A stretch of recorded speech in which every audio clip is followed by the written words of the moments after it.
Hello friends, welcome to my channel. ఈ వీడియోలో గుత్తి వంకాయ కర్రీ ఎలా చేసుకుందామో చూసేద్దాం. ముందుగా వంకాయని శుభ్రంగా కడుక్కొని వాటిని 4 భాగాలుగా కట్ చేసుకుని ఉప్పు నీళ్ళలో వేసుకోవాలి.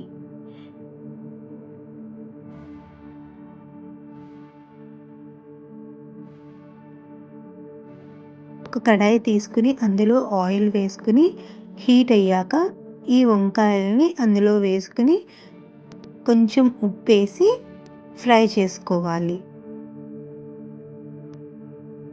అవి మగ్గేలోపు మనము దీనికి కావాల్సిన మసాలా ప్రిపేర్ చేసుకుందాం. ఉప్పు వేసుకోవడం వల్ల ముక్కలు తొందరగా ఉడుకుతాయని కొంచెం వేసుకుని మూత పెట్టుకుని మగ్గించుకోవాలి. ఇవి మగ్గే లోపల మనము మసాలా ప్రిపేర్ చేసుకుందాం. మసాలాకి కావాల్సినవి పల్లీలు, ఎండుమిరపకాయలు, కరివేపాకు, కుదిరితే నువ్వులు కూడా వేసుకోవచ్చు. నాకు అవైలబిలిటీలో లేదని వేయలేదు. ఇవన్నీ ఫ్రై చేసుకోవాలి. అండ్ ఎండు కొబ్బరి కూడా వేసుకోవచ్చు.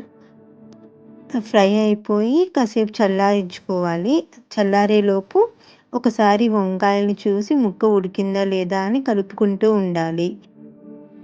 ముక్కలు ఉడికాక ఒక ప్లేట్లో తీసుకుని సైడ్కి పెట్టుకోవాలి. చల్లారి పెట్టుకున్న మసాలాని మిక్సీ జార్లో వేసుకుని పేస్ట్లా చేసుకుని సైడ్కి పెట్టుకోవాలి.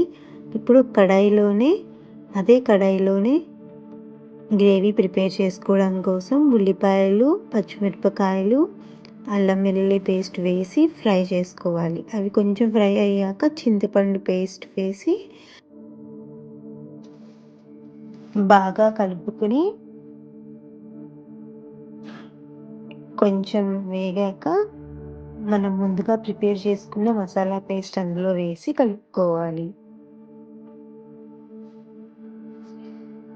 అలానే ఉడికించుకున్న వంకాయ ముక్కలు అందులో వేసి ఫ్రై చేయాలి.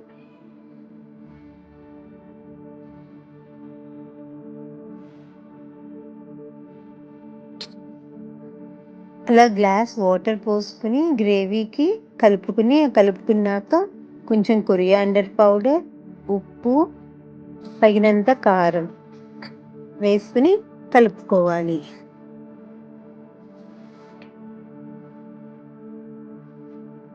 కలుపుకుని ప్లేట్ పెట్టుకుంటే కొంచెం మగ్గుతాయి.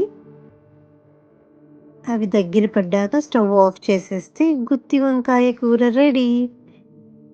మీకు నచ్చితే లైక్, షేర్ అండ్ సబ్స్క్రైబ్.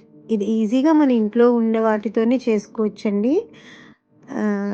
ఎక్కువ మసాలాలు కూడా వేయలేదు. పిల్లలు కూడా తినేలాగా బాగుంటుంది. ట్రై చేయండి.